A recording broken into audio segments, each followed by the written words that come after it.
Hi friends, welcome back to my channel. இன்னைக்கு வீடியோவில் ஒரு ஹெல்தியான ரெசிபி தான் பார்க்க போகிறோம். இதை குழந்தைங்களுக்கு பிரேக்ஃபாஸ்ட்டாவோ இல்லைனா ஸ்நாக்ஸாவோ செஞ்சு கொடுக்கலாம். பால் கொழுக்கட்டை பிடிக்காத குழந்தைங்க கண்டிப்பாக இருக்க மாட்டாங்க.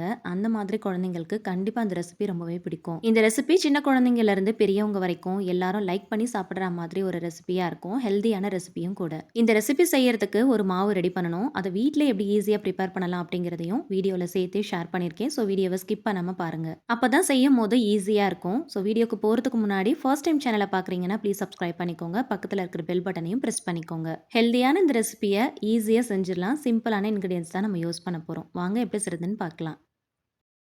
இந்த ரெசிபி செய்யறதுக்கு கருப்பு கவுனி அரிசியை ஒரு நைட் ஃபுல்லாக ஊற வச்சு எடுத்துக்கோங்க. 8 மணி நேரம் கண்டிப்பாக ஊறணும். ஒரு 4லேருந்து 5 டைம் கிட்ட நல்லா வாஷ் பண்ணிட்டு நல்ல தண்ணி ஊற்றி நல்லா ஊற வச்சுக்கோங்க. கருப்பு கவுனி அரிசியில் எக்கச்சக்கமான நன்மைகள் இருக்குது. இதை வச்சு வெறும் கஞ்சி மட்டுமே நம்ம செஞ்சு கொடுத்தோம் அப்படின்னா கண்டிப்பாக எந்த குழந்தையும் குடிக்க மாட்டாங்க. இந்த மாதிரி கொஞ்சம் வெரைட்டியாக செஞ்சு கொடுத்தோம் அப்படின்னா கண்டிப்பாக லைக் பண்ணி சாப்பிடுவாங்க. ஊற வச்ச அரிசியை வடிகட்டிட்டு எடுத்துக்கலாம். ஊற வச்சு வடிகட்டுறோம் இல்லையா, இந்த தண்ணியை கீழே ஊற்றிடாமல் நீங்கள் ஹேர் வாஷ் பண்ணுறதுக்கு யூஸ் பண்ணிக்கலாம். இல்லைனா வீட்டில் செடி வளர்க்குறீங்க அப்படின்னா செடிகளுக்கும் நீங்கள் உரமாக ஊற்றலாம். ஊற வச்ச அரிசியை காய வைக்க போகிறோம். ஒரு காட்டன் கிளாத்தில் போட்டு இந்த மாதிரி நல்லா பருத்தி போட்டு காய வைங்க. ஃபேன் காற்றுல காய வச்சாலே போதும். வெயிலில் காய வைக்கணும்னு அவசியம் இல்லை. ஒரு அரை மணி நேரம் நல்லா காய வச்சுக்கோங்க. நல்லா காஞ்சதுக்கப்புறம் கையில் எடுத்து பார்க்கும்போது அந்த ஈரத்தன்மை தெரியணும். ஆனால் கையில் ஒட்டக்கூடாது. ஃபுல்லாக ரொம்ப ட்ரையாக காயக்கூடாது. அந்த ஈரத்தன்மை தெரிகிற அளவுக்கு கையில் நல்லா ஒட்டாத அளவுக்கு காய வச்சுக்கோங்க. அப்போ தான் மாவு அரைக்கும் போது சரியான பதத்தில் நமக்கு கிடைக்கும். இதை நீங்கள் மெஷினில் கொடுத்தோம் திரிச்சு எடுத்துக்கலாம். கம்மியான குவான்டிட்டியில் ரெடி பண்ணுறீங்க அப்படின்னா மிக்ஸி ஜார்லேயே ரெடி பண்ணிக்கலாம். மிக்ஸி ஜாரில் சேர்த்து நல்லா நைஸாக அரைச்சி எடுத்துகிட்டு வந்துடலாம். சப்போஸ் வீட்லேயே பல்கான குவான்டிட்டியில் ரெடி பண்ணுறீங்க அப்படின்னா கண்டினியூஸாக மிக்ஸி ஜாரில் போட்டு அரைச்சிங்கன்னா ஹீட் ஆகிற மாதிரி இருக்கும். ஸோ கொஞ்சம் டைம் விட்டு விட்டு பொறுமையாக அரைச்சி எடுத்துக்கோங்க. இந்த மாதிரி நல்ல நைஸாக அரைச்சி எடுத்துக்கோங்க. அரைக்கும் போது கொஞ்சம் கட்டி கட்டியாக இருக்கிற மாதிரி இருக்கும். ஸோ அந்த லம்ஸ் இல்லாமல் நம்ம ஜலிச்சு எடுத்துக்கலாம். அதுக்கு ஒரு ஜலடை யூஸ் பண்ணி ஜலிச்சு எடுத்துக்கோங்க. பாத்திரத்தில் கொஞ்சம் கூட ஈரம் இல்லாமல் பார்த்துக்கோங்க. என்னதான் ஸ்மூத்தான பவுடராக நம்ம அரைச்சி எடுத்தாலும் கண்டிப்பாக அதை ஜலிச்சு ஸ்டோர் பண்ணி யூஸ் பண்ணிக்கோங்க. ஜலிக்கும் போது கடைசியில் சில குருணைகள் அப்படியே இருக்கும். சரியாக அரையலை அப்படின்னா மறுபடியும் போட்டு அரைச்சி எடுத்துக்கலாம். நான் ஃபர்ஸ்ட் டைம் அரைச்சதுலேயே நல்லா ஸ்மூத்தாக அரைஞ்சிருக்கு. இப்போ பாருங்கள், ஜலிச்சதுக்கப்புறம் கொஞ்சம் கூட குருணைகள் அந்தளவுக்கு பெருசாக நமக்கு கிடைக்கல. கொஞ்சம் தான் இருக்குது. இது அப்படியே தூக்கி போட்டுடலாம். ரொம்ப அதிகமாக இருந்துச்சு அப்படின்னா மறுபடியும் மிக்ஸி ஜாரில் போட்டு மறுபடியும் ஒரு தடவை அரைச்சிட்டு ஜலிச்சு எடுத்துக்கலாம். இதில் வாசனைக்காக கொஞ்சமாக ஏலக்காய் தூள் சேர்த்து நல்லா மிக்ஸ் பண்ணி ஸ்டோர் பண்ணி வச்சுக்கோங்க. அகைன் நம்ம செய்யும்போது கொஞ்சம் ஏலக்காய் தூள், சுக்குத்தூள்லாம் நம்ம சேர்த்துக்கலாம். கொஞ்சம் வாசனைக்காக நம்ம ஃபஸ்ட்டு கொஞ்சம் ஆட் பண்ணிட்டு நல்லா மிக்ஸ் பண்ணி எடுத்து வச்சுக்கலாம். இப்போ இது பச்சை மாவா இருக்கு இல்லையா, இதை நம்ம வறுக்கணும். வறுக்கிறதுக்கு முன்னாடி இன்னொரு ஸ்டெப்ஸ் வந்து நம்ம கண்டிப்பாக செய்யணும். அரைச்ச மாவை ஃபஸ்ட்டு நீங்கள் அளந்து எடுத்துக்கோங்க. எதுக்காக அளந்து எடுக்கிறோம் அப்படிங்கிறத நான் உங்களுக்கு சொல்கிறேன். நான் இந்த 250 ml கப்பில் 1 கப் அளவுக்கு அரிசியை ஊற வச்சுருந்தேன். அதே நம்ம அரைச்சதுக்கப்புறம் பார்த்தீங்கன்னா 2 கப் அளவுக்கு மாவு கிடச்சிருக்கு. நீங்கள் எந்த பாத்திரம் யூஸ் பண்ணி அரிசியை அளந்து ஊற வைக்கிறீங்களோ அதே பாத்திரத்தில் மாவை அரைச்சதுக்கப்புறமாவும் அளந்து எடுத்துக்கோங்க. கருப்பு கவுனி அரிசியில் ஒரு விதமான பிசுபிசுப்பு தன்மை இருக்கும். வழுவழுன்னு இருக்கிற மாதிரி இருக்கும் எந்த ரெசிபி செஞ்சாலுமே. ஸோ அந்த தன்மை இல்லாமல் இருக்கிறதுக்காக இதில் ஒரு பொருள் நம்ம சேர்க்க போகிறோம். அதுக்காக தான் அளக்குறோம். இதை அளந்துட்டு கரெக்டான பக்குவத்தில் அதை சேர்த்தோம் அப்படின்னா தான் நமக்கு எந்த ரெசிபி செஞ்சாலும் சரியாக வரும்.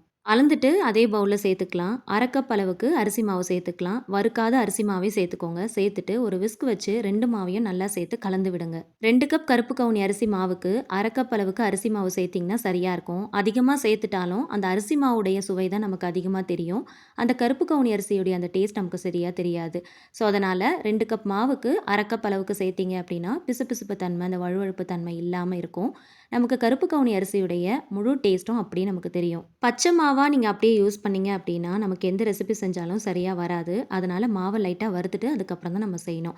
இந்த மாதிரி வறுத்துட்டு அதுக்கப்புறமா ஸ்டோர் பண்ணி வச்சுக்கோங்க. தேவைப்படும் போது எடுத்து யூஸ் பண்ணிக்கலாம். கனமான பாத்திரத்தில் மாவு போட்டு ஒரு 2லேருந்து 3 நிமிஷத்துக்கு ஸ்லோ ஃப்ளேமில் வச்சு நல்லா கைவிடாமல் நல்லா இந்த மாதிரி கலந்து விட்டு வறுத்து விடுங்க. கையில் மாவு எடுத்து பார்க்கும்போது அந்த ஹீட் நமக்கு நல்லா தெரியணும். அந்த மாதிரி தெரிகிற அளவுக்கு நல்லா வறுத்ததுக்கப்புறமா ஒரு பிளேட்டுக்கு மாற்றி நல்லா ஆற வச்சுக்கலாம். ஆற வச்சதுக்கப்புறம் தான் நீங்கள் ஸ்டோர் பண்ணணும். வறுத்த மாவுன்றதுனால நல்ல சூடாக இருக்கும். இதை அப்படியே நம்ம பாட்டிலில் போட்டு ஸ்டோர் பண்ணி வச்சோம் அப்படின்னா அந்த ஈரப்பதம் இருக்கும். அதுவே பார்த்திங்கன்னா அப்படியே ரொம்ப லம்ஸ் மாதிரி ஃபார்ம் ஆகிடும். ரொம்ப நாளைக்கு நம்ம வச்சு ஸ்டோர் பண்ணியும் யூஸ் பண்ண முடியாது. அதனால் ஃபஸ்ட்டு பிளேட்டுக்கு மாற்றி நல்லா ஆற வச்சதுக்கப்புறம் கம்ப்ளீட்டாக ஆறுனதுக்கப்புறம் இந்த மாதிரி நல்ல க்ளீனான ஒரு கண்ணாடி பாட்டிலில் போட்டு ஸ்டோர் பண்ணி வச்சுக்கோங்க. தேவைப்படும் போது எடுத்து யூஸ் பண்ணிக்கலாம். மாவெல்லாம் முடிஞ்ச அளவுக்கு நீங்கள் ஃப்ரெஷ்ஷாக அரைச்சி யூஸ் பண்ணிக்கோங்க. 2 வீக்ஸ் ஒன்ஸ் இந்த மாதிரி ஏதாவது பிளான் பண்ணுறீங்க ரெசிபிக்கு அப்படின்னா, ஒரு 2 பாட்டிலில் கூட நீங்கள் ஸ்டோர் பண்ணி வச்சுக்கலாம். நான் ஒரு 2 பாட்டிலில் இந்த மாதிரி ஸ்டோர் பண்ணி வச்சுருக்கிறேன். ரெசிபி செய்யறதுக்கு 2 கப் அளவுக்கு ஒரு பவுலில் மாவு எடுத்துருக்கிறேன். ஆல்ரெடி கொஞ்சம் ஏலக்காய் தூள் சேர்த்துருக்குறோம். இப்போ மறுபடியும் கொஞ்சமாக சேர்த்துருக்கிறேன். தேவையான அளவுக்கு உப்பு சேர்த்து நல்லா கலந்துக்கலாம். இந்த மாவு வச்சு ஸ்வீட்டான ரெசிபி தான் நம்ம பண்ண போகிறோம். அதனால் சால்ட் கொஞ்சமாக சேர்த்துக்கோங்க. ரொம்ப அதிகமாக சேர்த்துறாதீங்க. ஹாட் வாட்டர் யூஸ் பண்ணாதீங்க. லைட்டாக வார்ம் வாட்டராக இருக்கிற மாதிரி பார்த்துக்கோங்க. அதை கொஞ்சம் கொஞ்சமாக சேர்த்து இந்த மாதிரி ஒரு மரக்கரண்டி யூஸ் பண்ணி பொறுமையாக கலந்து விடுங்க. மொத்தமாக சேர்த்துட்டோன்னா மாவு வந்து தண்ணியான மாதிரி ஆகிடும். ஸோ சரியான பக்குவத்தில் நீங்கள் மிக்ஸ் பண்ணி எடுக்கணும் அப்படின்னா கொஞ்சம் கொஞ்சமாக சேர்த்து பொறுமையாக தான் நீங்கள் கலந்து விடணும். ஒருவேளை நீங்கள் மாவில் தண்ணி சேர்த்து பிசையும் போது தண்ணி அதிகமாக சேர்த்துட்டீங்க அப்படின்னா எக்ஸ்ட்ராவாக கொஞ்சம் மாவு சேர்த்து மிக்ஸ் பண்ணிக்கோங்க. தண்ணி அதிகமாக சேர்த்துட்டிங்கன்னா இந்த ரெசிபியை கூட செஞ்சிடலாம். ஆனால் இடியாப்பம் வந்து சரியாக வராது. இடியாப்பம் செய்யறதுக்கு மாவுடைய பக்குவம் ரொம்பவே முக்கியம். இதை யூஸ் பண்ணி ஆல்ரெடி இடியாப்பம் ரெசிபி ஒன்று ஷேர் பண்ணியிருக்கேன். அது வேறு மெத்தடில் உங்களுக்கு நான் செஞ்சு காட்டியிருக்கிறேன். அந்த ரெசிபியோடைய லிங்க்கும் உங்களுக்கு டிஸ்கிரிப்ஷனில் கொடுக்குறேன். கண்டிப்பாக போய் செக் பண்ணி பாருங்கள். ரொம்பவே யூஸ்ஃபுல்லாக இருக்கும். கருப்பு கவுனி அரிசியில் எக்கச்சக்கமான ஹெல்த் பெனிஃபிட்ஸ் இருக்குது. அந்த காலத்தில் ராஜாக்கள் மட்டுமே பயன்படுத்தின ஒரு அரிசி. கேன்சர் வராமல் தடுக்கிறதுக்கு கருப்பு கவுனி அரிசியை அடிக்கடி உணவில் சேர்த்துக்கிறது ரொம்பவே நல்லது. ஹெல்த் பெனிஃபிட்ஸ் அதிகம். நல்லா ஓரளவுக்கு தண்ணி சேர்த்து மாவு மிக்ஸ் பண்ணதுக்கப்புறம் கையால் நல்லா அழுத்தி பிசைஞ்சுக்கோங்க. கடைசியாக 1 ஸ்பூன் அளவுக்கு நெய் சேர்த்து நல்லா கலந்து பிசைஞ்சு விட்டுக்கோங்க. நெய் சேர்த்திங்கன்னா நல்லா ஃப்ளேவர்ஃபுல்லாக இருக்கும், டேஸ்ட்டாகவும் இருக்கும். சேர்க்க விருப்பம் இல்லைன்னா ஸ்கிப் பண்ணிக்கோங்க. அதுக்கு பதிலாக கொஞ்சமாக ஆயில் சேர்த்து மிக்ஸ் பண்ணிக்கோங்க. தேங்காய் எண்ணெய் கூட நீங்கள் சேர்த்துக்கலாம். நல்லா சாஃப்டான டோவாக மிக்ஸ் பண்ணிட்டு கொஞ்சம் கொஞ்சமாக எடுத்து சின்ன சின்ன உருண்டைகளாக நல்லா பால் மாதிரி உருட்டி எடுத்துக்கலாம். இது உருட்டுறதுக்கு ரொம்ப ஈஸியாக தான் இருக்கும். பக்குவமாக பிசைஞ்சிங்க அப்படின்னா கரெக்டாக உருட்ட வரும். கிராக் இல்லாமல் நல்லா உருட்டி எடுத்துக்கோங்க.